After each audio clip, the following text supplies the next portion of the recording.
and this is week 9 in the radio business. And so in this particular week, we're going to begin our next leap forward into the discussion having to do with, what makes a radio show work.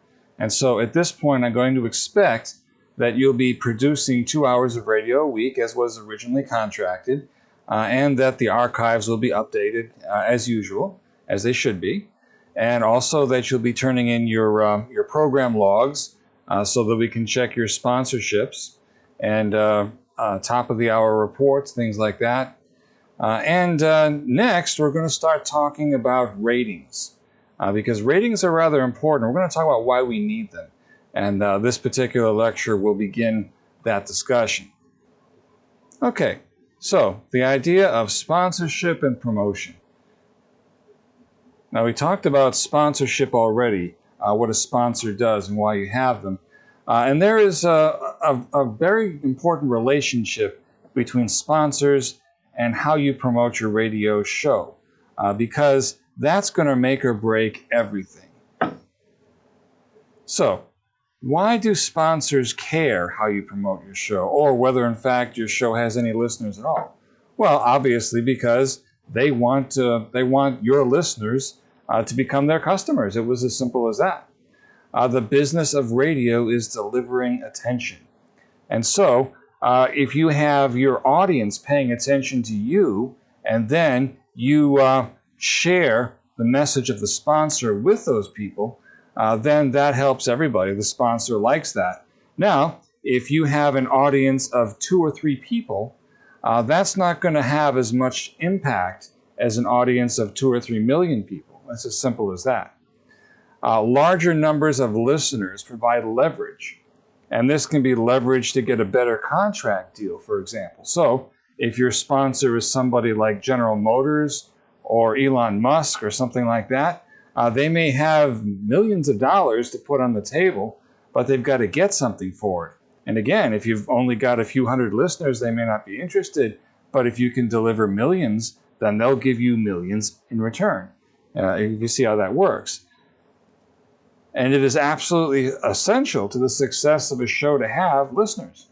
And so that is really how you ultimately measure your success. Now, the good news, I don't want to scare you guys. The good news is you're not going to be graded based on the listeners that you have, even though in theory that would make sense. Let me tell you why. Because sometimes you can do everything right but still lose. Meaning that you cannot control what other people do. Now, let me clarify that for a minute here. You can offer people things, but you cannot make them do anything. And so you as a radio personality have to give them a reason to listen to you. But whether they do or not depends on factors that are outside your control. So therefore, really, the listeners are for your own benefit and for the benefit of your sponsor. If you have a radio show and no one listens to it, I don't expect you to be all that happy about the show. But if you have a radio show and you have a jump in listeners and people are enjoying it, I would hope that that would be a feather in your cap. I would hope that you would enjoy that. But more to the point, there's no reason why that can't eventually work to your advantage in other things. So, for example, if you're going into the radio business and you describe your show and say, yeah, we had better than average listeners. At peak, we had 100 people listening, which is not impossible, by the way. That's something that you could do. In a small market, that would actually make sense. Okay, radio personalities are the only ones that can gain listeners. Now, that's important to understand. And I think this applies to all of your shows. If you're the radio personality, if you're the one speaking, you are literally the only one the audience knows about. So you can have 100 people behind the scenes the audience never comes in contact with. They don't matter, really. Being a producer, if you've ever seen the movie Wag the Dog, Dustin Hoffman is playing the part of a producer, and he's always complaining about how producers never get the credit. Well, they don't. The simple fact is, if someone is organizing a radio show, they can spend enormous amounts of time and effort making the show a success, but the audience isn't going to know about that. They're going to listen to the radio personality. They're either going to like the show or they're not, and that's how they're going to judge the show. And so the only one who can guarantee listeners, if it's possible at all, is the person behind the microphone bringing them in. And they make or break a show. If you don't have anything people want to listen to, you're not going to get listeners. If you do, you will. Okay, now let's talk about what we call the radio persona. Persona meaning personality, and a slightly different way of approaching this. A radio personality provides an illusion of a friendship. And so you, as a radio personality, become something other than what you really are. Now, it's important to understand this is all an illusion, but that doesn't make it wrong. Meaning that you may have a radio show host that you listen to all the time, and every time you hear their voice, you smile, and you know that person very well, or you think you do, but that person has never met you, they don't know who you are, they wouldn't recognize you if they saw you, and they might not even necessarily be all that nice a person off microphone. That's a whole other thing altogether. But the point is that this is a one-way relationship based on an illusion, but that doesn't make it wrong. Meaning that you, as the radio personality, you may love your listeners, but you don't know them. You're providing them a service. You're providing them a kind of one-way friendship. But in essence, that's what the show is. That's why the show is going to work or not. And we trust our chosen personas to deliver our entertainment. Some of us, even if you're not aware of this relationship, you understand how it works. You don't expect your radio host that you like to know your name. You kind of look up to them maybe. Or maybe you're used to laughing at their jokes. You appreciate them, you admire them. But the relationship, it's a one-way contractual thing. It's voluntary. Okay, the persona is an image, completely unrelated to reality. That's another thing to understand, is that we create images. Now, images are kind of like idols.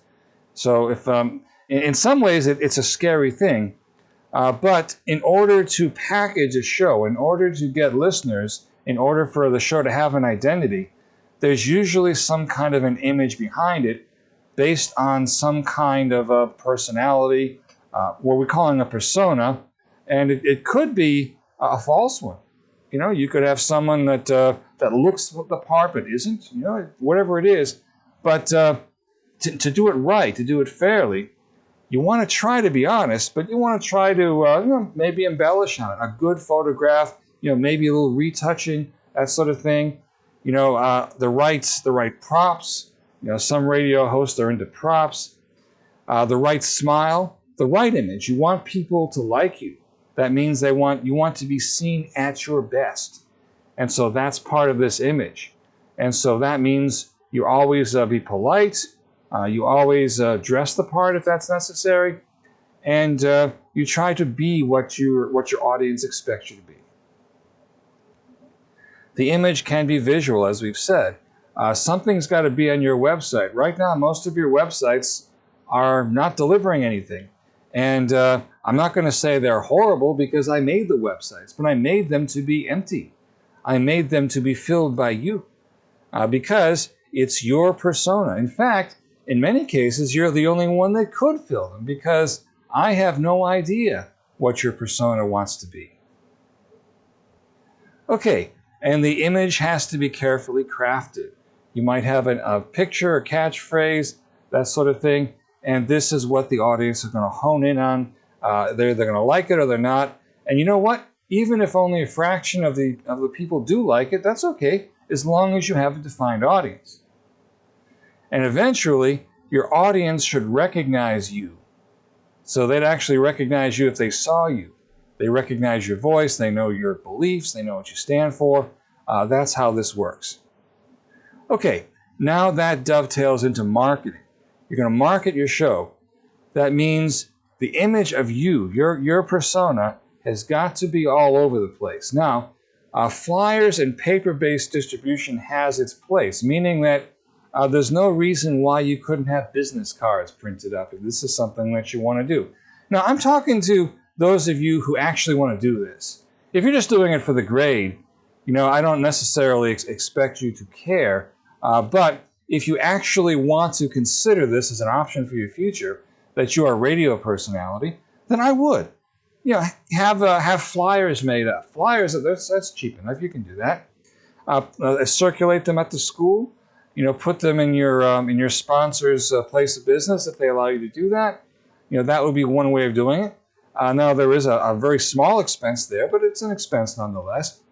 Now a website is a must. You know, meaning that is literally a no-brainer because you have this space. It's free. You aren't paying a dime for it, and you can put anything up there that you want within reason, and that can be seen by anybody. Anybody in the known universe can go to your website. And it has a huge reach. Now, social media is another one. You can have the same image on your website that you're putting out on social media. You can make a Facebook page for your radio show. You can make a Twitter page. You can get a Parler. There's all kinds of possible social media outlets that are available to you. In fact, there's more of them all the time. I don't even know what they are anymore because there's always a new one coming up. And you can take advantage of all of those. But you really have to do something. And events and public appearances should also be something that you're considering. Now, why do I say that? Why do I say events and public? First of all, what does that even mean? Well, radio shows, if you actually work for a radio station, I'm pretty sure one of your first jobs is going to be working at some kind of a public event. And so that's an event where the radio personality is standing up on some kind of a stage, you know, talking to passersby. There's contests, there's giveaways and things like that. So there's some kind of public event that the radio personality is at that the audience or potential audience is going to see them, and you could be there facilitating that. And so if you are the radio personality, you have to recognize that. Now, I remember there was one personality when I was still in the Massachusetts area who he actually did something very interesting. He was raising money for charity, and he went to, I think it was Fenway Park, you know, let's say one of the big football stadium or baseball stadium, whatever it is, and he sat in every seat in the park. And every time somebody donated, say, a dollar, he would move his seat. And so he spent literally weeks doing this. And I mean, sure, it was an illusion, but it kind of pulled at the heartstrings. You know, in fact, he caught a cold, and everyone thought that was incredible. But the thing is, that's a sort of thing that gets attention because it makes the news, maybe. You know, not to say that you should do something like that, but I'm just saying that there are actually extremes you can go to. Radio promotions on other shows. For example, you make a sweep and put it in the mix. We will have a sweep from each of you for your show. That's going to be an assignment that will wind up in the scheduler. We need to do that because your shows need to be promoted. Or you can make a deal with some of the other classmates to promote each other's shows, because that's the way to share the wealth, so to speak. T-shirts and giveaways. This, again, is an expense, but it is not necessarily an unreasonable idea. Even if you're not planning on giving a lot of them away, every time someone walks down the hall wearing a shirt with your station logo on or your show logo, you know, that's marketing, and that could be free advertising. We also have those magnet things you put on the sides of your car, you know, things with bumper stickers and stuff like that. You can make all that stuff. Now, why would you? Well, again, if you're not really all that concerned about your show and its future, you know, that's up to you. But at the same time, if you wanted to actually make a statement and you wanted to see how much of an impact these things could have, it might be worth it.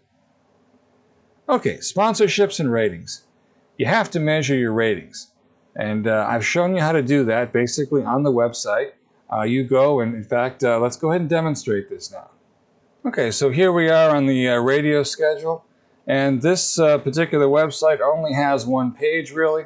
And so if you scroll down past all of your shows, you will see this one little lonely hour, which is 11 p.m. hour, and it's the only one that isn't green. And that's because it's a link. If you click on that link, you will get this report. Now, currently, as I'm talking here, there are 0 listeners. And so that means there's plenty of room available for actual listeners. And so if you're doing your show, and let's say you're at the top of the hour, and you're filling out your log, you might want to check that, and then check it every 15 minutes. See if you pick up anybody. Now, are you going to pick up somebody? Chances are no, unless you're doing something that causes that to happen. And that's the sad truth. But if you notice over time that you have some people, if you invite them to listen, send them emails and do social media outreaches, and then check again, who knows? Maybe it can be that simple. Or follow it over a course of a week or two and see if you can do something to bring in even 1 or 2 listeners. Why not? It's fun. So measure your ratings. You want to measure your ratings. Maybe you can use this to negotiate with your sponsor. Maybe your ratings have gone up. Maybe you can ask the sponsor to get involved. Acquire testimonials. Maybe there's somebody that likes your show that wants to talk about it. You can have them talk up your show, and maybe your sponsor can talk up your show. Endorsements can be part of sponsorship. So, for example, let's say that the owner of a restaurant, allows you to spend some time there, or a comedy club or something like that, promoting your show. There's no reason why you can't do that. The sponsor can assist in these events, or they can provide, some sort of incentive, like gift certificates or something like that. So these are things to think about. Now, what must you do? Well, I'm glad you asked. Put together a marketing plan for your show. Come up with a way to sell your show. Now, every show may have a different marketing plan because every show is different. Choose your audience. Figure out who it is listening to you and find out where they are and try to reach them there. Find a way to reach each audience group that you want to reach. And define your image visually. So come up with some kind of a visual impression that will get people coming to your show. Make the image work for you. This is what you have to do. This is what this is all about. And folks, it's just that simple. Or at least it's that simple to get started with. So this week, you'll be expected to send me a marketing plan for your show and tell me what you're going to do.